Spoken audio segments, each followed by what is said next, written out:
નમસ્કાર વિદ્યાર્થી મિત્રો, સ્વાગત છે તમારું એક નવા વિડીયોની અંદર. તો આજે આપણે ગુજરાતી વ્યાકરણનો સરસ મજાનો ટોપિક છે વાક્ય રચનાનો પાર્ટ 1 છે એ શીખીશું.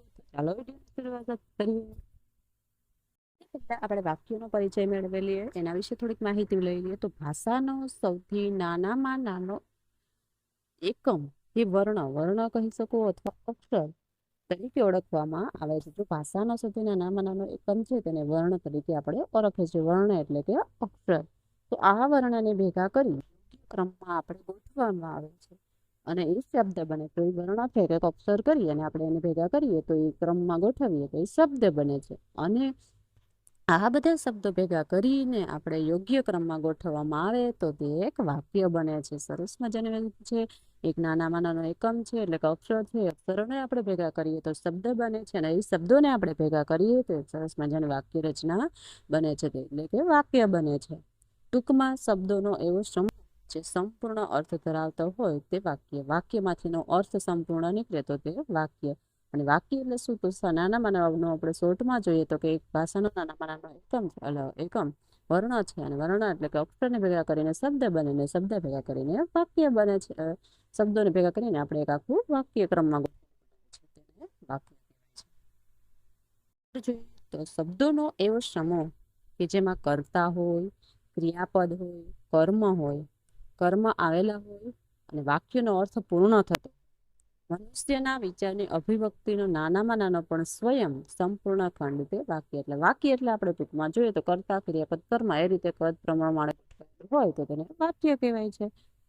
પછી વિભક્તિ છે, પુરુષ, લિંગ, વચન વગેરે જેવા ઘટક તત્વોથી જોડાઈને વાક્યમાં પ્રગટ થાય છે. એટલે આ બધું વાક્ય પ્રગટ થતા હોય છે તો તેને વાક્ય કહેવાય છે.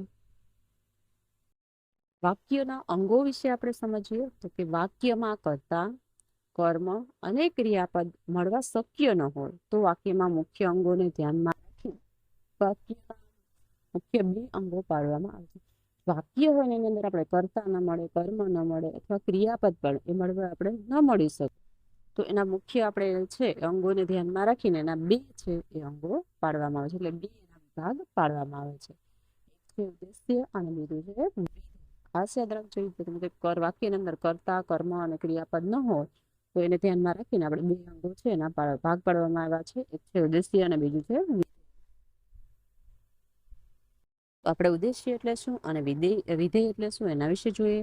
તો કે ઉદ્દેશ્ય એટલે કે વાક્યમાં જેને ઉદ્દેશીને એટલે કે જેના વિશે કહેવાયું હોય તે. ખાસ યાદ રાખજો મોસ્ટ ઇમ્પોર્ટન્ટ શબ્દ છે બે અને દરેક એક્ઝામની અંદર પણ પ્રશ્ન પૂછી શકાય છે. વાક્યની અંદર વિધેય શું છે અને ઉદ્દેશ્ય શું છે. તો ઉદ્દેશ્ય એટલે કે વાક્યમાં જેને ઉદ્દેશીને આપણે જેના વિશે કહેવામાં આવ્યું હોય તો તેને ઉદ્દેશ્ય કહેવાય છે. અને વિધેય એટલે કે વાક્યમાં ઉદ્દેશ હોય જેના વિશે કહેવાયું અને જેના વિશે શું કહેવાયું છે તો એને વિધેય કહેવામાં આવે છે. ખાસ યાદ રાખજો ઉદ્દેશ્ય એટલે જેના વિશે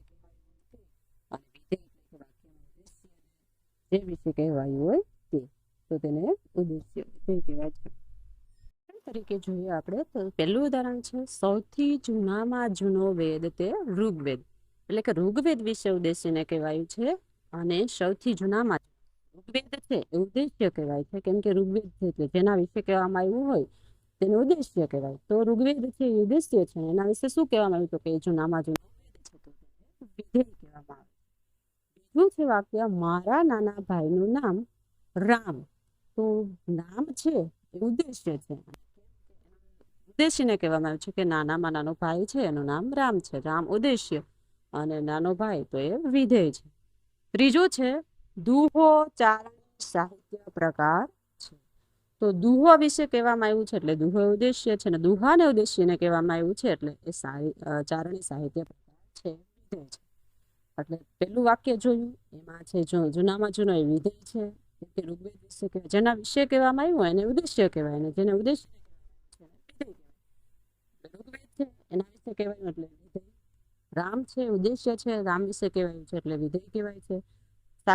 દુહો છે એટલે ઉદ્દેશ્ય કહેવાય, દુહા વિશે ચારણી સાહિત્ય પ્રકાર કહેવાય છે એટલે વિધેય કહેવાય છે. તો આપણે છે વિદ્દેશ્ય અને વિદેશ્ય ઉદ્દેશ્ય અને વિધેય એના વિશેના વાક્ય છે સ્પષ્ટતા કરી છે. પરિચય મેળવો અને વાક્યના અંગો વિશે આપણે જોયું. જો તમને આ વિડીયો પસંદ આવે તો લાઈક કરો, સબસ્ક્રાઇબ કરો અને અન્ય વિદ્યાર્થી મિત્રો સુધી શેર કરો. Thank you for watching this video.